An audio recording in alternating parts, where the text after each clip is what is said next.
अहो जिजाऊंच्या मांडीवरती छत्रपती शिवाजी राजे खेळत होते त्यावेळेला छत्रपती शिवाजी राजे काय म्हणाले? आऊसाहेब स्वराज्य उभं करायचं आहे आपल्याला. त्यावेळेला आऊसाहेब म्हणाल्या होत्या हो स्वराज्य तर उभं करायचं आहे पण आपलं स्वराज्य उभं करायचं आहे. माझा राजा पुण्याला आला, पुण्याची जहागिरी घेतली आणि माझा राजा प्रत्येक मावळखोरामध्ये जात होता आणि म्हणत होता आपलं स्वराज्य उभं करायचं आहे, आपलं स्वराज्य उभं करायचं आहे. प्रत्येक मावळा त्यावेळेला मावळा नव्हता, त्यावेळेला तरुण होता. प्रत्येक तरुण राजांना विचारायचा आपलं स्वराज्य म्हणजे काय, आपलं स्वराज्य म्हणजे काय. राजा म्हणायचा आपलं स्वराज्य, आपलं स्वराज्य, आपलं स्वराज्य उभं करायचं आहे. मातानो ऐका काय आपलं स्वराज्य कसं असतं. एक सवंगडी जवळ आला, 2 सवंगडी जवळ आले, 10 सवंगडी जवळ आले. आपलं स्वराज्य कसं असतं अजून कोणालाच माहित नव्हतं. वय वर्ष राजांचं 15 होतं आणि आपलं स्वराज्य काय असतं दाखवण्याचा योग आला. आपलं स्वराज्य काय असतं दाखवण्याचा योग आला. मातानो त्यावेळेचा काळ 400 वर्षापूर्वीचा काळ भयानक काळ होता हो. मग तिथला पाटील असो, मग कुलकर्णी असो, मग खोत असो, मग सरंजामदार असो, सायंकाळ झाली की जी आवडेल ती माता तो उचलायचा आणि सगळ्या समोर घेऊन जायचा. घरामध्ये आक्रोश व्हायचा सोड रे सोड रे.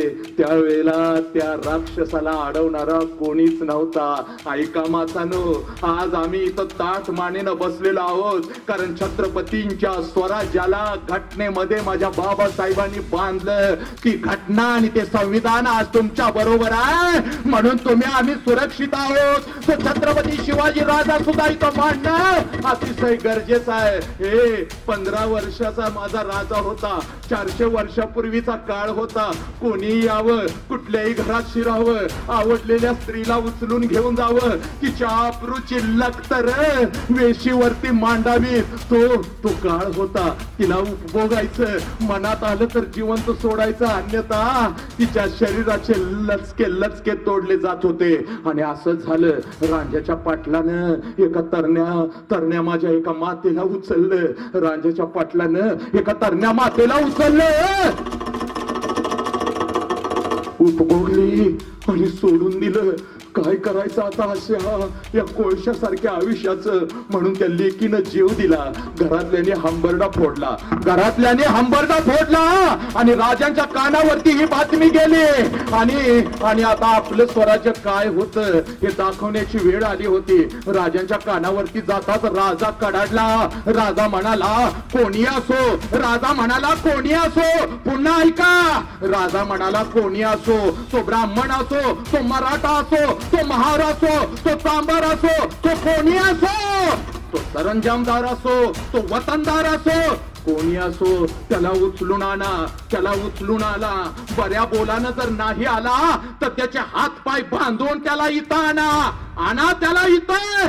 आणि आणलं. रांजाच्या पाटलाला राजांच्या समोर उभं केलं. अगदी मस्तीतच रांजाचा पाटील बोलत होता, हे तू काय करणार माझं? राजा म्हणाल अरे स्वराज्यातल्या आया बहिणी माझ्या आया बहिणी आहेत रे. आणि फक्त स्वराज्यातल्याच आया बहिणी नाही तर शत्रूच्या आया बहिणी सुद्धा माझ्या आया बहिणी आहेत. तू माझ्या स्वराज्यातल्या आया बहिणींची आबरू लुटलीस. राजानं हुकम सोडला याचा हात आणि पाय तोडा.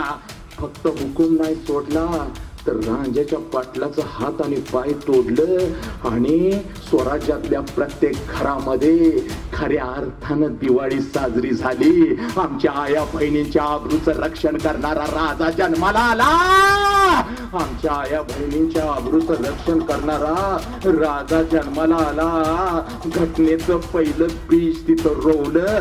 कोणतं बीज होतं की स्वराज्यामधली माता अगोदर सुरक्षित राहिली पाहिजे. स्वराज्यामधली माता सुरक्षित राहिली पाहिजे.